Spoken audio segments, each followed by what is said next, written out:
এক ছিল সোনার বাংলার এক ছোট গ্রাম, নাম তার মেঘনাথপুর। এই গ্রামটা ছিল এন একটা সবুজ ক্যানভাস, যেখানে নদীগুলো সরপিলা হয়ে বয়ে যায় আর ধানের ক্ষেতগুলো সোনালি আলোয় ঝলমল করে। কিন্তু শীতের সময় এই গ্রামটা যেন একটা সাদা কম্বলের নিচে ঢেকে যায়। কুয়াশার পর্দা নামে সকালে, আর সূর্যের রশ্মি যেন লাজুক হয়ে লুকিয়ে থাকে মেঘের আড়ালে। বাতাসের এক ঠান্ডা হাওয়া বয়, যা গাছের পাতা কাঁপিয়ে দেয় আর মানুষের গাল লাল করে তোলে।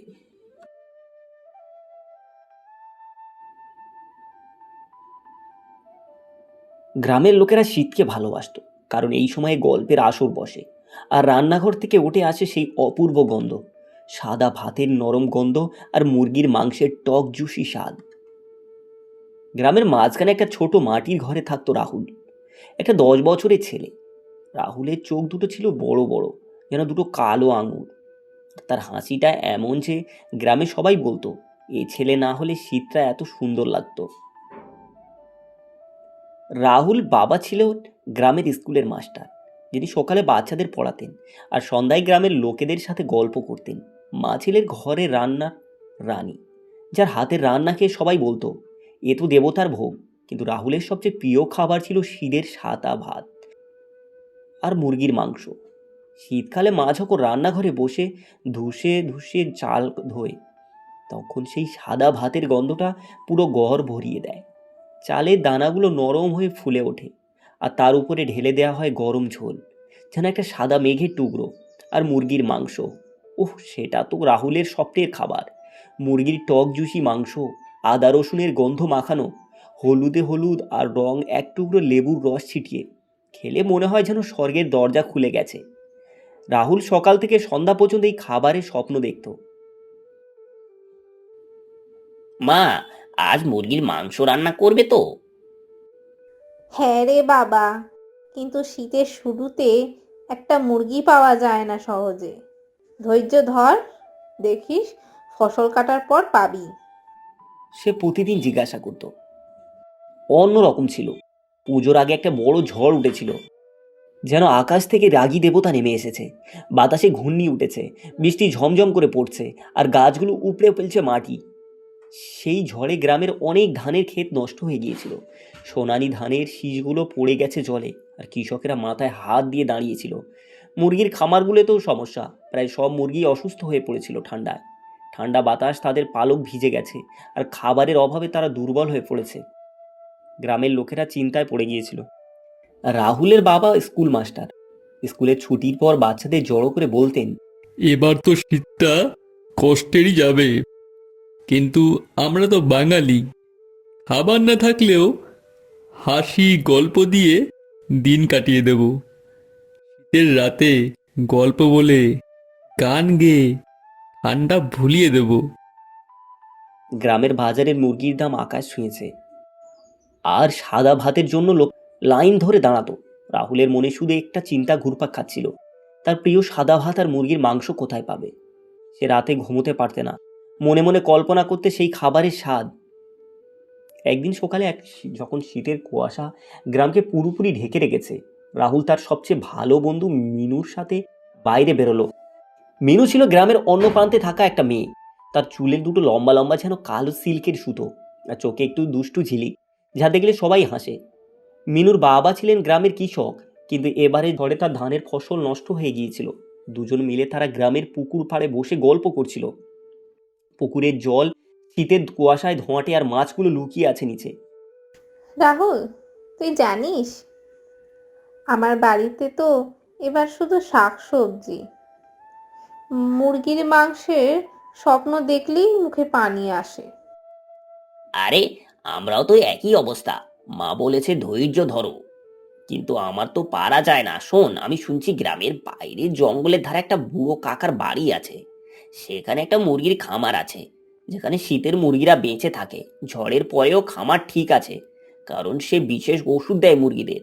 চল চুরি করে একটা মুরগি ধরে আনি, তাহলে সাদা ভাত রান্না করে দুজন খাবো। মা যদি জানেন না, তাহলে কোনো সমস্যা নেই। সত্যি? কিন্তু বুড়ো কাকা তো খুব রাগী, তার মুরগিরা তো তার সোনা দানা। গ্রামের লোকজন বলে সে রাতে লাঠি নিয়ে টহল দেয়। ভয় পাস না, আমার তো চুরি করব না, ধার নেব। পরে ফিরিয়ে দেব। আর দেখ, এটা তো অ্যাডভেঞ্চার, জঙ্গলে গিয়ে মুরগি ধরা, তারপর ফিরে এসে খাওয়া, যেন রূপকথা। ঠিক আছে চল, কিন্তু যদি ধরা পড়ি তাহলে বলবো তুই আমাকে জোর করে এনেছিস। সেদিন বিকেলে যখন সূর্য ডুবে যাচ্ছিল আর শীতের অন্ধকারে গ্রামের ধীরে ধীরে নিচ্ছিল, রাহুল আর মিনু চুপচুপিয়ে বেরিয়ে পড়লো। রাহুলের হাতে ছিল একটা ছোট্ট ঝুড়ি, যাতে মুরগির রাখা যাবে, আর মিনুর হাতে একটা ছোট্ট লণ্ঠন। যদি অন্ধকার হয়, গ্রামের শেষের বেড়া পেরিয়ে তারা জঙ্গলের পথে পা রাখলো। জঙ্গলের পথটা ছিল কাঁটা ঝোপে ভরা, শীতের পাতাগুলো শুকিয়ে পড়েছে মাটিতে। রাহুলের পায়ে একটা ছোট্ট কাঁটা বিঁধল, রক্ত বেরোলো, কিন্তু সে কিছু বলল না। সে মিনুর হাত ধরে বলল, অবশেষে প্রায় 1 ঘন্টা পর তারা পৌঁছে গেল বুড়ো কাকার কাছে। চারপাশে একটা বাঁশের বেড়া, আর বেড়ার ভিতরে ক্যাক ক্যাক শব্দ। মুরগিরা রাতের অন্ধকারে তাদের পালকগুলো সাদা কালো ছায়া ফেলেছে। রাহুলের মুখে হাসি ফুটল, তার হৃদয় দ্রুত ধড়কাচ্ছে। দুজন চুপি চুপি বেড়া টপকে ভিতরে ঢুকলো। মাটি ভেজা পায়ে কাদা লেগে যাচ্ছে। মুরগিরা ঘুমিয়েছিল, কিন্তু হঠাৎ একটা ছোট্ট সাদা মুরগি জেগে উঠে ক্যাকল করে ডাকতে লাগলো।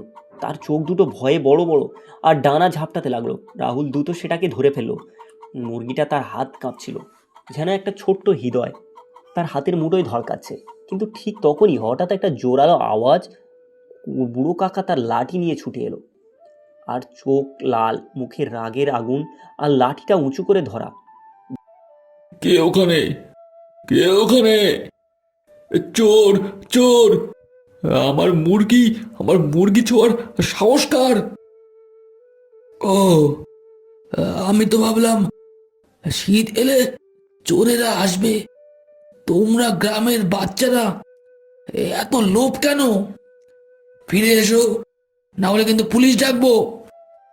জঙ্গলের অন্ধকার, তারা পথ হারিয়ে গেল। গাছের ডালপালা তাদের আঁচড় কাটছে, কাঁটা বিচ্ছে, আর শীতের ঠান্ডা তাদের হাড় কামড়াচ্ছে। রাহুল, তোর সব দোষ। এখন কি হবে? বাড়িতে ফিরতে পারবো না, আর মুরগির মাংসের স্বপ্নও ভেঙে গেল। আমার বাবা মা চিন্তায় পড়বে। মিনু, আমি সত্যি দুঃখিত। আমার তো শুধু খেতে চেয়েছিলাম, কিন্তু অন্যের জিনিস নেওয়া ঠিক হয়নি। এখন কি করব? এই জঙ্গলে রাত কাটাতে হবে। দেখ, এই ঝোপগুলো যেন জঙ্গলের রক্ষক, কিন্তু আমরা তো হিরো, এগুলো পার হয়ে যাব। রাহুল, আমার খুব ভয় লাগছে। জঙ্গলে তো ভূতের গল্প শুনেছি, আর শীতের রাতে তো আরো ভয়ঙ্কর। ভূত? ওরা তো শুধু গল্প। চল গান গাই, শীতের সকাল, কুয়াশা ঘিরে।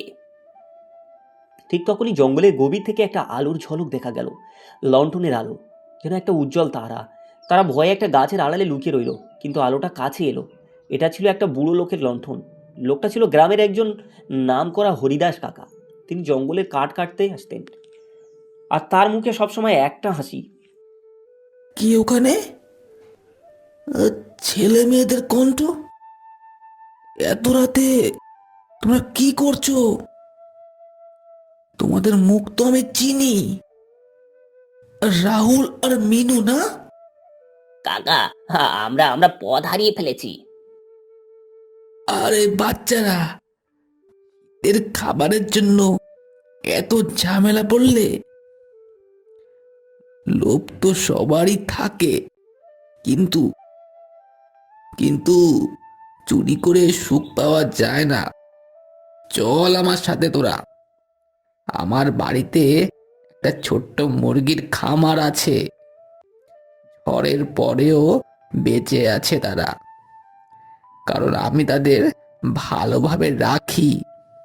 কিন্তু শোন, খাবার চুরি করে নয়, ভাগ করে খাওয়াই আসল সুখ। আমি তোমাদের একটা মুরগি দেব, কিন্তু শর্ত, গ্রামে ফিরে সবাইকে বলবে এর খাবার ভাগ করে খেলে ঠান্ডা কেটে যায়। তারা হরিদাস কাকার সাথে ফিরলেন তার বাড়িতে। বাড়িটা ছিল জঙ্গলের ধারে একটা ছোট্ট কুঁড়ে, কিন্তু ভিতরে উষ্ণতা, আগুন জ্বলছে চুলায়, আর গন্ধ উঠছে গরম চাহের। সেখানে সত্যি কয়েকটা মুরগি ছিল, সাদা কালো বাদামি, সবাই শান্ত হয়ে ঘুরছে। হরিদাস কাকা একটা ছোট্ট সাদা মুরগি ধরে নিলেন ঝুড়িতে। ধন্যবাদ কাকা, আপনি তো আমাদের দেবতা। পরের দিন সকালে কুয়াশা কেটে যাওয়ায় তারা গ্রামে ফিরল মুরগিটা নিয়ে। গ্রামের লোকেরা চিন্তায় ছিল রাহুল মিনু কোথায় রাত কাটলো। কিন্তু অবাক কথা, বুড়ো কাকা যার খামার থেকে তারা চুরি করতে এসেছিলেন তিনি নিজেই গ্রামের মাথায় দাঁড়িয়েছিলেন। তার মুখে রাগ নয়, হাসি। রাহুল, মিনু, তোমরা কাল রাতে আমার মুরগি ধরতে এসেছিলে জানি। আমি তোমাদের দেখে ফেলেছিলাম। তোমাদের দৌড়াতে দেখে তোমাদের দৌড়াতে দেখে মন খারাপ হয়ে গেছিল, তাই হরিদাসকে পাঠিয়েছিলাম। কিন্তু শোনো, আমিও ছেলেবেলায় এমন করেছি। শীতের লোভ তো সবাইকে ধরে। শীতের এই সময় খাবার কম, কিন্তু হৃদয় বড় রাখলে সব খাবার পাওয়া যায়। চল, আজ সবাই মিলে সাদা ভাত আর মুরগির মাংস রান্না করি। আমি আরো দুটো মুরগি আনবো। সেদিন গ্রামে একটা বড় উৎসব হয়। গ্রামের সব বাচ্চা, বুড়ো বুড়ি সবাই খেলো। শিক্ষা শীতের ঠান্ডায় খাবার ভাগ করে খেলে হৃদয় গরম হয়, লোভ ছাড়া। ভালোবাসা দিয়ে জীবনের সব পূরণ করা যায়। সাহস করে ভুল থেকে শিক্ষা নিলে জীবন হয়ে ওঠে একটা সুন্দর গল্প।